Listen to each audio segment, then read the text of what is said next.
저는 한 아이를 키우고 있는 40대 평범한 아줌마입니다.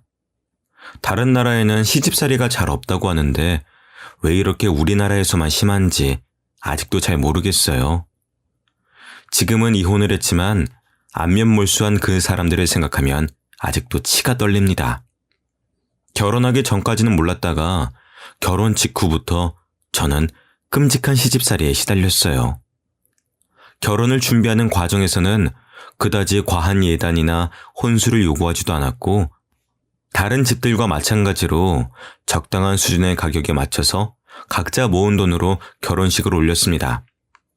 그때까지는 이 정도면 시댁운도 좋다고 생각했었어요. 하지만 결혼을 하고 난 이후로는 남편도 시댁도 마치 가면을 벗듯이 정체를 드러냈죠. 여기 가서 좋은 기운 좀 받아와서 아들 낳아야지. 이번 주말에 시간 괜찮지? 결혼 직후에는 아직 회사 생활을 하고 있었던 터라 주말에는 쉬고 싶었지만 어머님은 매번 저를 찾아와서 주말마다 아이를 생기게 해준다는 절이며 명소들을 데려가셨습니다. 다녀오면 녹초가 되었지만 시댁까지 어머님을 모셔다 드리고 와야 했어요. 사회생활을 하는 것만으로도 너무 지쳐 있었는데 주말마저 그렇게 빼앗겨버리니 오히려 몸이 안 좋아졌습니다. 피곤이 누적이 되니까 감기나 잔병 치레들도 많이 했었고요. 그런데 어머님은 그런 저를 보고서 차라리 회사를 그만두고 집에서 몸을 챙기면서 아이를 가지는 게 어떻냐고 하셨습니다. 어차피 아이를 낳으면 회사는 그만둬야 되니까 일찍 그만두라는 거죠. 그런데 저는 아이를 낳고서도 일을 그만둘 생각이 없었습니다. 맞벌이를 해도 아이를 부족하지 않게 키우는 게 될까 말까인데 남편 혼자 벌어오는 돈으로는 빠듯해도 너무 빠듯할 게 눈에 선했거든요. 거기다 남편보다 제가 월급도 많았었는데 그만둬도 남편이 그만두는 게 맞았죠. 하지만 이런 생각을 입 밖으로 꺼내면 어머님이 까무러칠 게 분명하니까 속으로만 생각을 하고 있을 수밖에 없었습니다. 하지만 어머님은 틈만 나면 얼른 회사를 그만두라면서 저를 닥달하셨고 저는 겉으로는 알겠다고 하면서 그냥 계속 회사를 다닐 생각이었어요. 그런데 어머님은 제 상상을 뛰어넘으시는 분이셨습니다. 제가 연차를 쓴 날에 직접 회사로 찾아오셔서는 저희 팀장님까지 찾아가셔서 저 대신 사직서를 내려왔다면서 사직서를 내고 제 짐까지 모두 들고 오신 거예요. 팀장님도 당황하셔서 저에게 연락을 주시지 않았다면 아무것도 모를 뻔했죠. 저도 너무 놀라서 급하게 회사로 갔을 때는 이미 어머님이 제 짐을 들고 가버리신 후였습니다. 그 모습을 직장 동료들이 다 봤다고 하니 너무 창피해서 고개를 들 수가 없겠더라고요. 나는 우리한테 알게 모르게 불만이 쌓여서 그런 건 줄 알았어. 그럴 리가요. 일단 사직서는 버려주세요. 너무 죄송해요. 저도 어머님이 이렇게까지 하실 줄은 상상도 못했어요. 그래, 어머님이랑 이야기 잘해보고 어차피 사직서는 양식이 엉망이라서 수리가 안 돼. 걱정 마. 그날 다른 팀원과 팀장님에게 몇 번을 사과했는지 기억도 안 납니다. 어머님, 저한테 말도 없이 그렇게 무작정 회사로 가시면 어떡해요? 네가 하도 회사를 안 그만둬서 그렇지 뭘 그렇게 꾸역꾸역 다니려고 해? 저 꾸역꾸역 다니는 거 아니에요. 계속 일하고 싶어요. 아이 낳는다고 해도 저는 일 그만둘 생각이 없어요. 그럼 애는 누가 돌봐? 엄마가 이렇게 무책임해서 되겠어? 물론 저도 아이 낳으면 육아휴직도 쓸 거예요. 아직 태어날지도 모르는 아이 때문에 회사를 그만두고 싶진 않아요. 그러니까 다음부턴 그러시지 마세요. 뭐라고? 애는 안 낳을 거야? 회사를 다닌다고 아기를 안 가질 거라는 말은 아니잖아요. 그거나 뭐가 달라? 시어머니랑은 도무지 말이 안 통하더라고요. 결국엔 제가 죄송하다는 말로 끝이 났습니다. 여보, 어머님이 오늘 우리 회사까지 찾아가셔서 사직서까지 나 대신 내셨대. 뭐라고? 엄마가 어떻게 거기를 알고 찾아가셨는데? 회사 이름이랑 부서는 알고 계시니까 로비에서 물어보셨겠지. 당신이 좀 말려봐. 어머님이랑은 도무지 말이 안 통해. 내가 엄마를 어떻게 말려. 오늘 당신이 말했으니까 더는 안 그러실 거야. 하지만 어머님은 다시 회사를 찾아오지만 않으셨을 뿐 매일같이 전화를 하셨습니다. 매번 회사는 언제 그만둘 거냐라는 말로 1시간을 넘게 끊지 않고 저를 괴롭히셨죠. 그렇게 몇 개월을 넘게 시달리고 있었는데 저희에게 아이가 찾아왔습니다. 아이가 생겼다는 말을 하면 또 당장에 회사를 찾아갈 기세여서 한동안은 밝히지 않다가 6개월이 지났을 때쯤 출산 휴가를 내고 어머님께 말씀드렸죠. 아이가 생겼다고 하니 엄청 기뻐하시더라고요. 그 이후로 어머님은 임신한 사람한테 좋다는 건 다 해주셨습니다. 아이를 낳으려면 몸이 튼튼해야지. 요즘에는 다들 몸이 약해서 그렇게 그 제왕절개라는 걸 한다더라. 응? 그렇게 애를 쉽게 낳으면 정이 생기겠어? 넌 무조건 자연분만할 거지? 네, 저도 최대한 자연분만으로 하고 싶죠. 그렇지? 아유, 너는 그래도 생각이 똑바로 박혀서 좋네. 저도 물론 몸이 따라준다면 자연분만을 생각하고 있었습니다. 하지만 그게 제 마음대로 되는 것도 아니고 결국에 제왕절개를 해야만 했었죠. 20시간이 넘는 진통 중에 도저히 안 될 것 같아 유도 분만을 했었지만 그것마저 실패해서 제왕절개 수술을 빨리 들어가야 되는 상황이었어요. 하지만 어머님은 그때까지도 고집을 꺾지 않아서 한바탕 난리가 벌어졌죠. 조금만 더 기다려봐요. 유도분만 주사까지 맞았으니까 애가 나오겠죠. 이미 기다릴 대로 기다렸습니다. 더 이상은 위험합니다. 네, 선생님. 얼른 수술해주세요. 이러다 저희 애부터 죽겠어요. 사돈, 너무 성급하신 거 아니에요? 조금만 더 기다려봐요. 지금이 몇 시간째예요? 당신네들 손자 때문에 우리 애 죽일 셈이에요? 죽이다뇨! 옛날에는 자연분만 집에서도 하고 다 아무렇지도 않았었는데 왜 쟤만 저렇게 난리를 떨어요? 괜히 엄살 부리는 거 아니에요? 그리고 사돈 손자이기도 해요. 사돈, 지금 그게 20시간을 넘게 배 아픈 애한테 할 소리예요? 선생님, 그냥 무시하고 수술해주세요. 더는 우리 딸 아픈 꼴 못 보겠습니다. 결국 남편은 그 사이에서 이러지도 저러지도 못하다가 부모님들끼리의 싸움으로 번졌고 저희 부모님이 일단 얼른 수술해달라며 재촉한 덕분에 무사히 아이를 낳을 수가 있었습니다. 거기다 아이를 낳고 나니 저는 도로 찬밥 신세가 되어버렸습니다.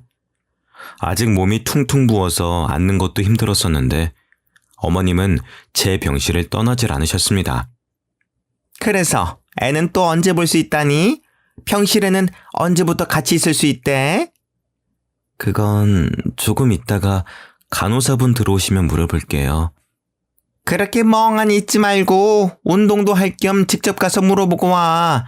네가 그렇게 게으르니까 애도 한 번에 못 낳고 수술까지 한 거야.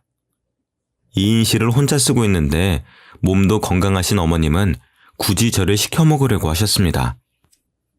거기에 대답할 힘도 없어서 침대에 축 늘어져만 갔죠. 아이가 태어난 지 3일쯤 지나서 제 병실에 함께 있기 시작하니 불편함은 극에 치달았습니다. 시어머니는 손주가 그렇게 좋으신지 하루 종일 아이만 보고 계셨었고 시누이는 담배를 피우고 제 병실로 들어와 냄새를 풀풀 풍기면서 아이 옆에 있었죠. 형님, 갓난아이도 있는데 담배 피우시고 1시간 정도는 냄새 빼시고 들어오시면 안 될까요? 옳게, 왜 이렇게 예민해? 옛날에는 이런 거 신경 안 써도 다 잘 컸어. 무슨 1시간씩이나 밖에 있어? 옳게, 유난 떨지 마. 시누이는 결혼도 안 하고 아이도 낳아본 적이 없으니 제 말을 이해를 못 하더라고요. 예, 이거 내 엄마 말이 맞아. 이렇게 갓난아기 때부터 담배 냄새 맡으면 안 좋아. 너희 아빠도 너 태어나고 나서는 한 달 동안 금연했었다. 시어머니가 웬일로 제 편을 들어주셔서 시누이는 입을 삐죽 내밀면서도 말은 듣더라고요. 손자를 위한 일이라면 그저 껌뻑 넘어가셨습니다. 저는 안중에도 없으신 게 문제였었지만요. 아이를 낳고 병원이 너무 갑갑해서 산후조리원에도 안 가고 집으로 돌아왔었는데요. 저는 산후조리사를 쓸 생각이었습니다. 아무래도 몸이 너무 안 좋아져서 회복하는 동안에는 필요할 것 같더라고요. 그런데 그 소식을 들으신 어머님은 거품을 물고 반대하셨어요. 너는 돈이 나만 하니? 돈 아깝게 산후조리사는 왜 불러? 갓난아이 있는 집에 자꾸 바깥 사람 들이면 안 좋아. 뭘 믿고 사람을 써? 아는 언니가 소개해 주신다고 하셔서요. 믿을 만한 분이에요. 그래도 어쨌든 바깥 사람이잖아. 정 필요하면 내가 해줄 테니까 그런데 쓸데없이 돈 쓸 생각하지 마. 돈 아까운 줄도 모르니? 어머님은 사람을 부를 돈으로 차라리 자기한테 용돈이나 좀 챙겨달라고 하시면서 기어코 본인이 제 산후조리를 해주겠다고 하시더라고요. 결국엔 또 어머님한테 치고 어머님이 원하시는 대로 하기로 했습니다. 그런데 시어머니한테 맘 편히 이거 해달라 저거 해달라 부탁하는 게 어디 쉽나요? 빨래도 마음대로 돌리시고 옷은 다 상해서 엉망이 되어버렸지만 뭐라 하기도 애매했습니다. 아이를 낳고 나니 손발이 너무 차가워져서 찜질팩을 달고 살아야 했었는데 어머님은 무슨 유난을 떠냐면서 이러쿵 저러쿵 저에게 핀잔만 잔뜩 늘어놓으셨습니다. 그렇게 아무것도 안 하고 누워만 있으니까 그런 거야. 일어나서 운동도 하고 움직이면은 저절로 손발은 따뜻해져. 왜 이렇게 유난을 떨어? 너만 애 낳았니? 어? 결국에는 산후조리는커녕 어머님의 잔소리에 겨우겨우 몸을 움직여 집안일을 했습니다. 몸을 움직여야 임신한 동안 찐 살도 빠지고 몸도 돌아온다는 핑계로 결국엔 집안일의 대부분은 제가 하게 되는 건 정해진 수순이었죠. 거기다가 남자는 집안일을 하는 게 아니라며 남편은 집안일에 손도 못 대게 했었고 남편이 퇴근하고 나면 어머님은 오늘 일을 너무 많이 해서 삭신이 쑤신다더니 혼자서 집안일을 다 한 것처럼 말씀을 하신 덕에 남편과 싸움도 났었습니다. 당신 아무리 그래도 당신 시어머니인데 대체 뭘 얼마나 부려먹길래 퇴근하고 올 때마다 엄마가 저렇게 지쳐있어. 당신도 조금은 도와야지. 내가 뭘 그렇게 부려먹어. 당신이 봤어? 빨래도 밥도 청소도 다 내가 하는데 어머님이 부려먹기는 뭘 부려먹는다는 거야? 어머님은 그냥 손주 보러 오시는 것뿐이야. 당신은 도와주러 오신 분한테 꼭 그런 식으로 말을 해야 되겠어? 오신 김에 손주도 보시는 거겠지. 과장해서 말하지 마. 엄마 힘든 거 뻔히 보이는데 왜 거짓말을 해? 남편은 제가 힘들어서 살이 쪽쪽 빠지는 건 안 보이는지 어머님 편만 들고 있더라고요. 결국엔 몇 번의 싸움 끝에 산후조리사도 어머님도 안 부르는 걸로 합의했습니다. 그런데 산후조리를 제대로 못하니까 손목이며 골반뼈까지 너무 아프더라고요. 그런 와중에 아이는 봐야 하니 제대로 잠도 못 자고 먹는 것도 먹는 둥 마는 둥이었어요. 시간이 갈수록 몸이 망가지는 게 느껴지더라고요. 결국엔 복직을 해야 될 때까지도 몸은 몸대로 망가져서 회복도 못하고 아이를 맡길 곳도 없어서 회사도 그만두고 집에서 프리랜서로 간간히 일하면서 아이를 돌봤습니다. 집안에서 담배를 뻑뻑 피워대는 시누이가 있는 시댁에 아이를 맡길 수도 없는 노릇이었어요. 남편에게 육아휴직을 내라고 하고 싶었지만 회사가 작으니 그런 휴가도 쓰는데 눈치를 주더라고요. 결국엔 남편이 돈을 벌고 저는 강제로 주부가 되어버렸습니다. 남편 혼자 회사에 다니기 시작하면서 저는 혼자 독박 육아를 해야 됐어요. 복직을 할 예정일 때와 돌아갈 곳이 사라지고 나니 남편의 태도가 완전히 바뀌더라고요. 당신은 집에서 살림만 하면서 집 반찬이 이게 뭐야? 나도 애 보느라 정신없어. 이 정도 반찬이라도 해놓은 게 다행인 줄 알아. 아무리 그래도 너무하잖아. 아니면 엄마한테 반찬이라도 조금 얻어오든가. 아니면 장모님은 이런 거 안 도와주신대? 일도 안 하시잖아. 당신, 내가 시어머니 부려먹는다고 뭐라 할 땐 언제고 왜 우리 엄마는 부려먹으려고 해? 당신 입에 들어갈 반찬을 우리 엄마가 당신 뭐가 예쁘다고 해다가 바치겠어? 말이 그렇다는 거지. 안 그러면 당신이 신경을 더 써주든가.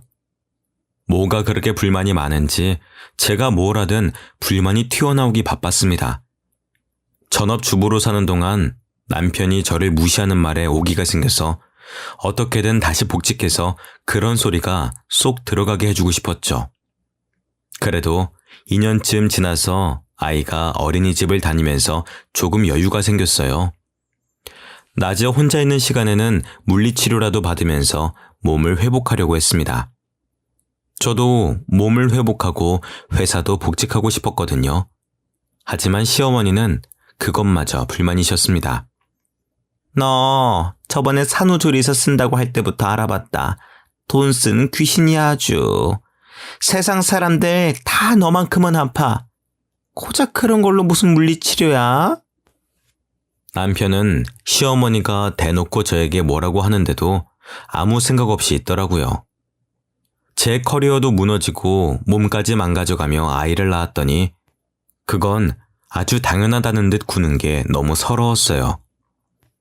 남편이 일을 벌려놓고서는 결국 혼자 나몰라라 하는 것도 꼴보기 싫었죠. 제가 경제력을 잃으니 다들 저를 더 만만하게 생각하기 시작했었거든요. 특히 시누이는 아이를 낳고 난 이후로 저희 집에 불쑥불쑥 찾아왔었습니다. 시누이는 공무원을 준비한다면서 나이 40 가까이 시댁에 얹혀 살면서 시험을 준비하는데 시부모님이랑 싸우고 나면 꼭 저희 집에 오더라고요. 옳게 내 말 좀 들어봐. 우리 엄마지만 남의 사정은 신경도 안 쓰고 너무 자기 생각만 하지 않아? 옳게도 그렇게 생각하지? 처음에는 뭣도 모르고 시누이의 말을 들어주면서 어머님 욕에 호응했다가 나중에 어머님이랑 화해하고 나서 그걸 어머님한테 다 일러바치더라고요. 결국엔 고부 갈등의 골만 깊어질 뿐이었습니다. 그런 일들이 반복되면서 그냥 시누이가 엉엉 울면서 찾아와 자기 멋대로 어머님을 욕하고 있으면 아무런 호응도 해주지 않고 실컷 떠들게 내버려뒀어요. 중간에 아이가 깼다는 핑계로 방으로 들어가기도 했지만 끝까지 자기 할 말만 하면서 밤새도록 저를 붙잡고 있었습니다. 남편은 자기 누난데 다음날 출근을 해야 한다는 핑계로 매번 먼저 자리를 피했고 결국 시누이가 오는 날은 잠도 제대로 못 자고 다음날 시누이가 어질러 놓은 걸 치우느라 피곤함이 2배는 더 몰려왔습니다. 저도 참다 못해서 남편에게 시누이를 좀 어떻게 해보라고 했었지만 자기 일이 아니라는 듯이 저보고 알아서 하라고 하더라고요. 누나도 당신이 편하니까 이렇게 와서 하소연도 하고 그런 거지. 당신이 알아서 잘라내. 왜 그걸 말을 못하고 있어? 그리고 하소연 들어주는 게 뭐 어때서? 그게 말이 쉽지. 당신 일 아니라고 너무 쉽게 말하지 마. 시댁 식구도 가족이야. 가족끼리 하소연도 못해? 당신도 너무 벽치는 경향이 있어. 당신도 엄마랑 누나랑 좀 가깝게 지내려고 노력이라도 해봐. 남편은 도리어 제 탓을 하면서 친하게 지내라는 엉뚱한 대답을 내놓았습니다. 그러면서 정작 본인은 저희 부모님을 찾아뵙지도 않고 심지어는 명절마저도 혼자 보내면서 그런 말을 하는 게 양심에 찔리지도 않는지 입만 살아서 나불거리더라고요. 당신은 우리 집에 살갑게 구는 건커녕 찾아뵙지도 않으면서 그런 말이 나와? 저거랑 시집은 또 다르지. 딸은 출가 외인이라는 말 몰라? 요즘 시대에 그런 게 어딨어? 너무 이기적인 거 아니야? 당신도 이번 명절에는 나랑 같이 친정 가든가. 왜 또 그렇게 예민하게 받아들여. 됐어. 그만 말하자. 남편은 괜히 불리해지니까 말을 끊어버리더라고요.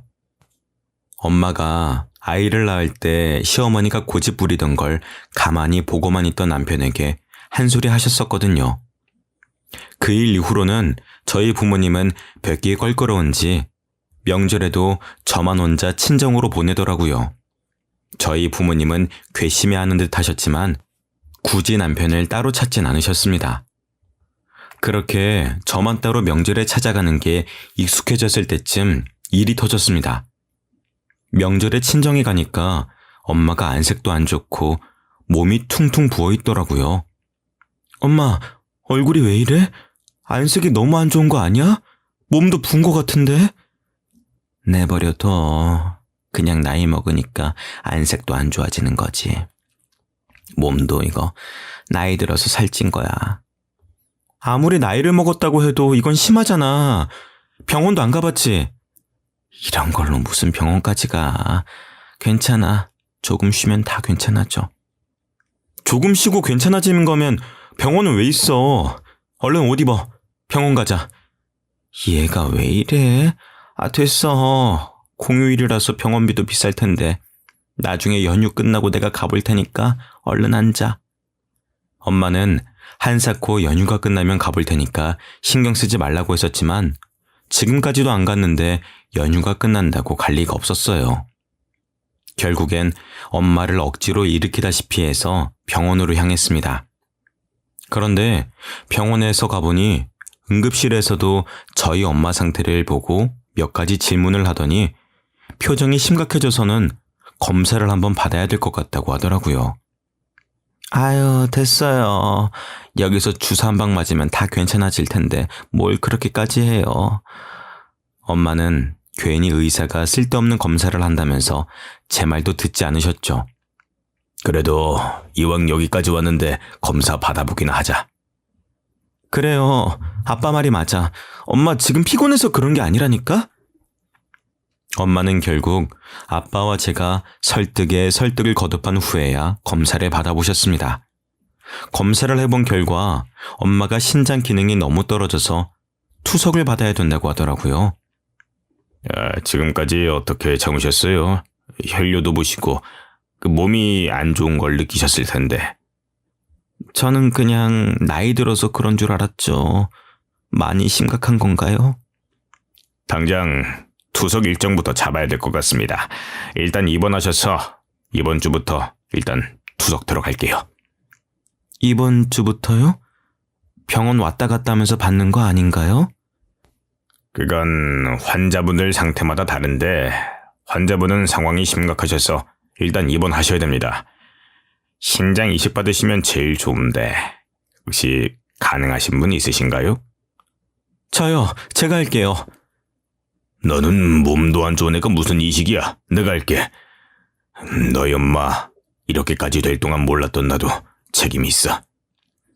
아빠와 저는 서로 자기가 이식을 하겠다며 나섰었지만 검사 결과 저희 둘 다 부적합 판정을 받았습니다.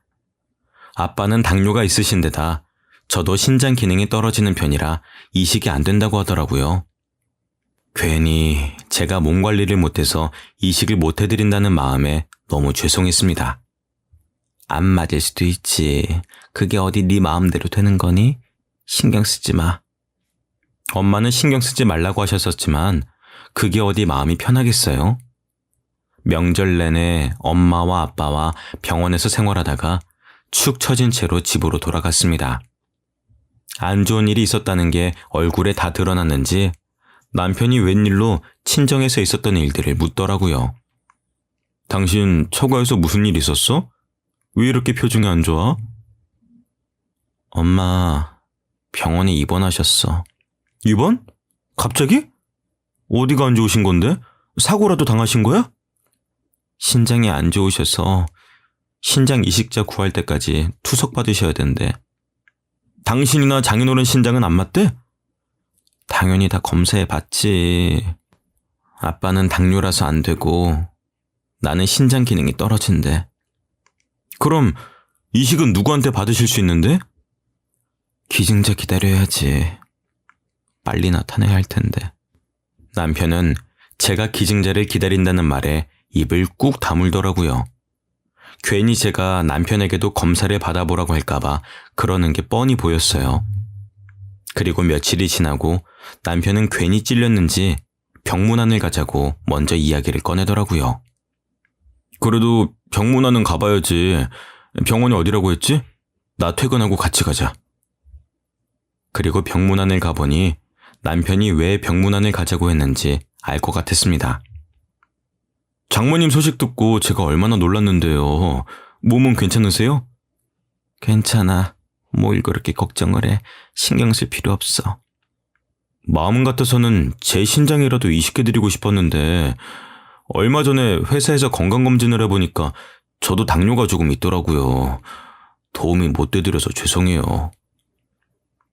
남편은 혹시나 제가 신장 이식을 해달라고 말을 꺼낼까봐 먼저 선수를 치려고 병문안을 온 거였습니다.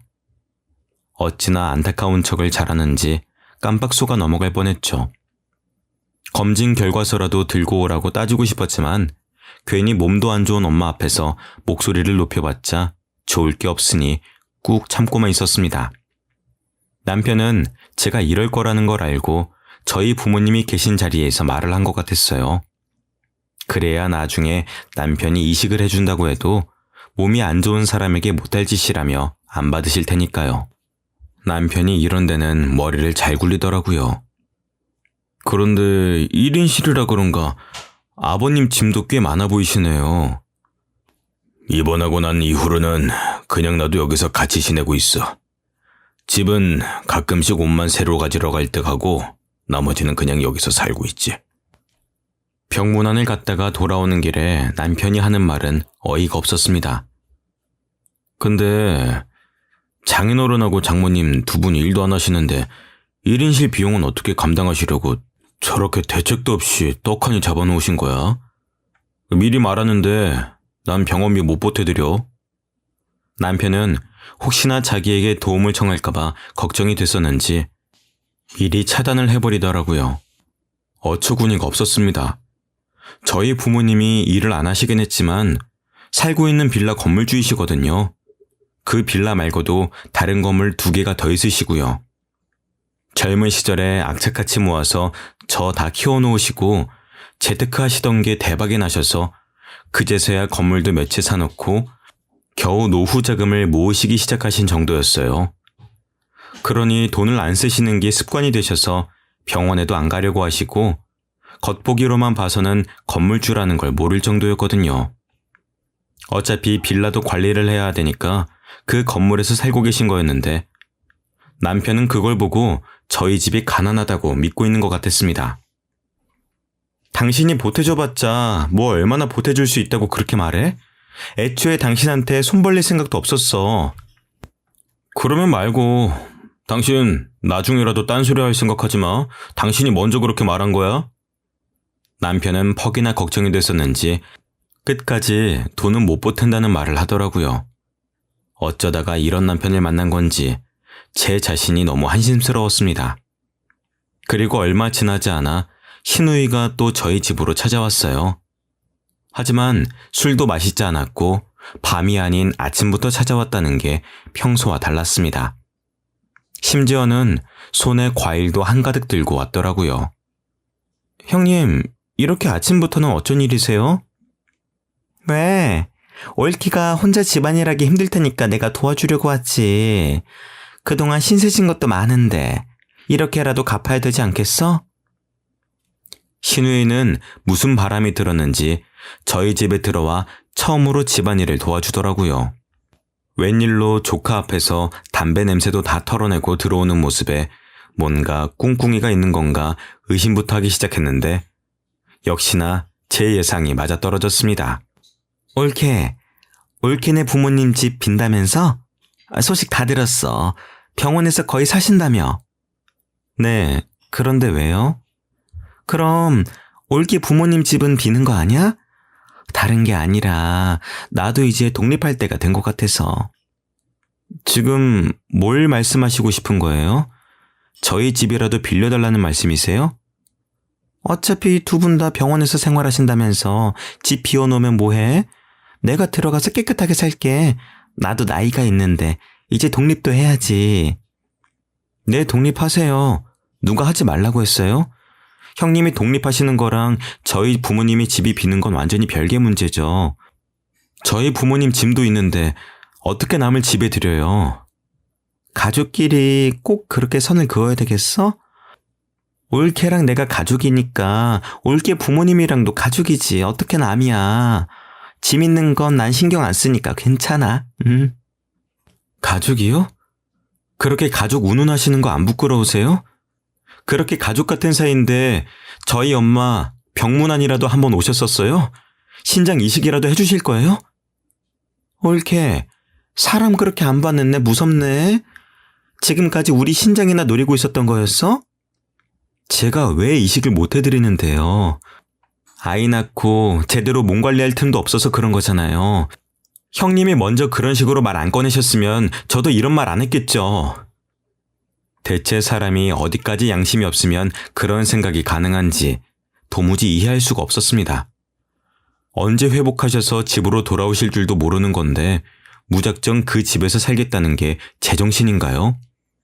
시누이와 말씨름을 하고 있는 와중에 남편이 뭘 두고 갔는지 집에 다시 들어오더라고요. 누나는 아침부터 무슨 일이야? 뭐 두고 간 물건이라도 있어? 당신이 형님한테 말했어? 내가 뭘 말해? 우리 부모님 병원에 입원하셔서 두 분 다 병원에서 생활하시는 거 당신이 말했냐고. 말했는데 그게 왜? 형님이 당신이 한 말 듣고 여기까지 와서 뭐라고 하시는지 알아? 그럼 이제 우리 부모님 집이 비니까 자기가 거기 들어와서 살겠다네? 저는 당연히 남편이 제정신이냐며 신우이에게 화를 낼 줄 알았습니다.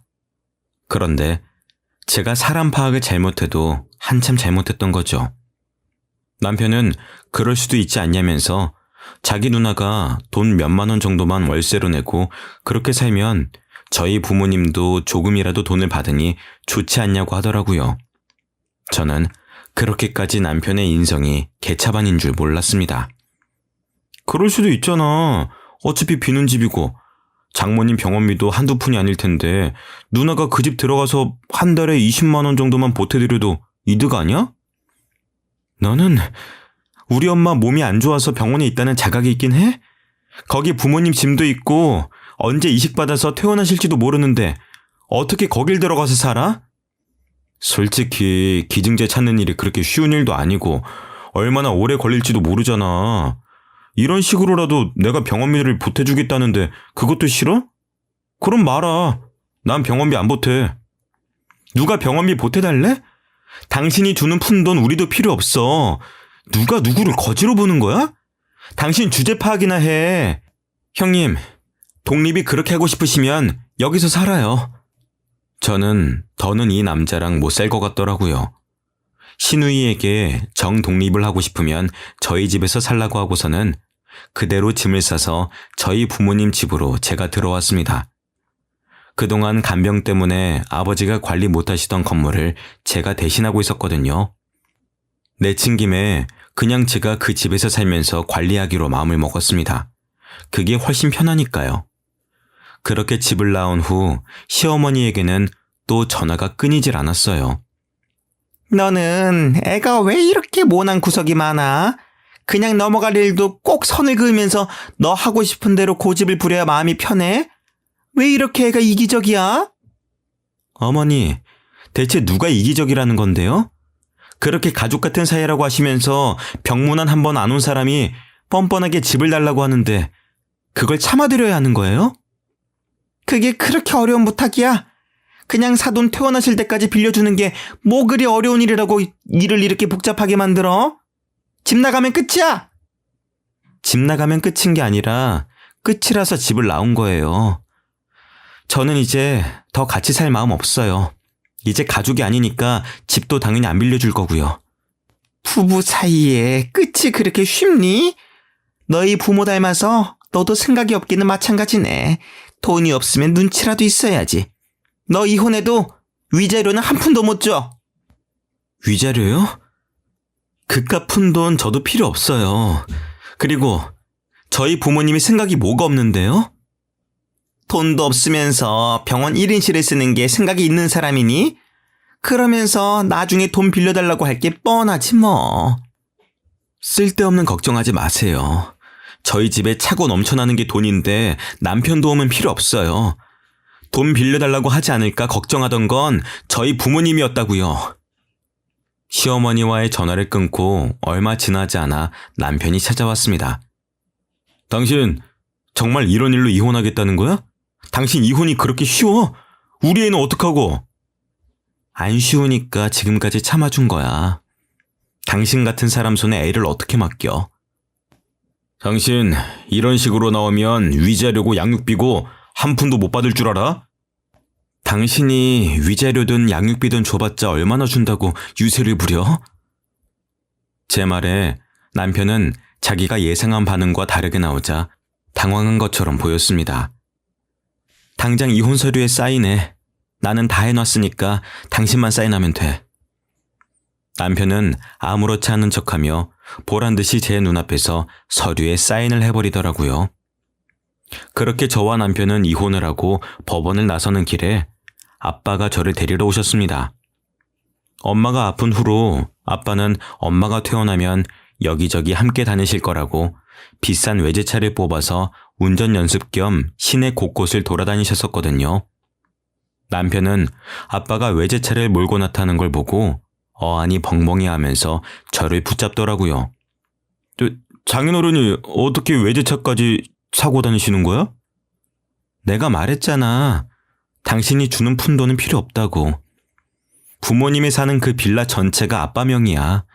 그거 말고도 건물이 더 있는데 당신은 그것도 모르고 누가 누굴 걱정한 건지. 다시는 우리 눈앞에 띄지 말게. 못난 사위도 사위라고 마음에 안 들어도 다 참아주고 있었더니 정도껏 해야지. 장인어른, 건물 가지고 있으셨다는 것 정말입니까? 왜?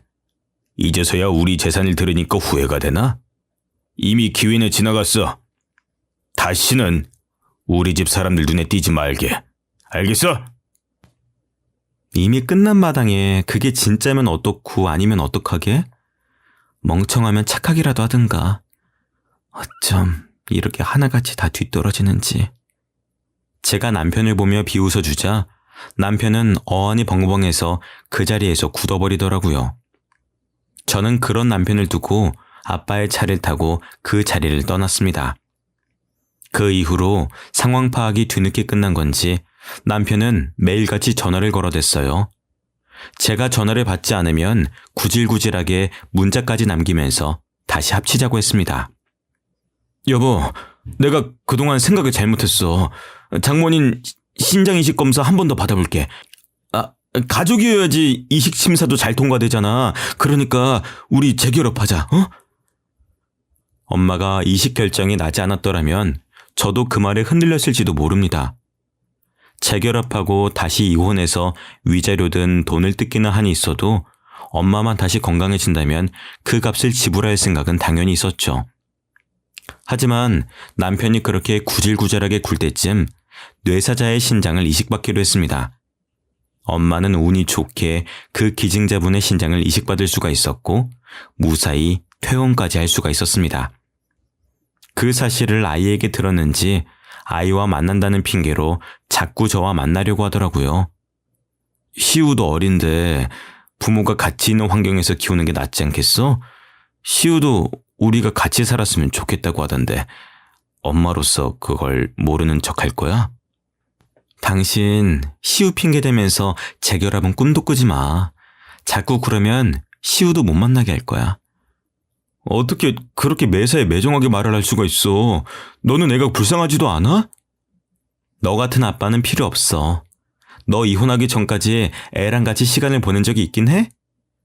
그동안 일한다는 핑계로 주말에도 잠만 자고 아이랑 말도 잘 안 했으면서 아빠 자격도 없어 넌. 아빠 자격? 내 애야. 내 핏줄인데 자격이 뭐가 필요해? 당신 애 만날 때마다 같이 살고 싶다고 말하라고 시키는 거 모를 줄 알았어? 애도 눈치가 빨라서 당신이 애정이 있어서 그렇게 말하는 건지 아닌지 다 알아. 참내 애가 뭘 안다고. 시우가 진짜 그렇게 말했어? 그럼 내가 들은 것도 없이 막무가내로 찔러보는 거겠니? 내가 너같이 멍청한 줄 알아? 그러니까 애라도 보고 싶으면 다시는 개수작 부리지 마. 한 달에 한 번 만나는 것만 지키면 되는 걸 애가 보고 싶다는 말에 기껏 아이를 보내줬더니 매번 재결합에 눈이 멀어서 애를 이용하더라고요.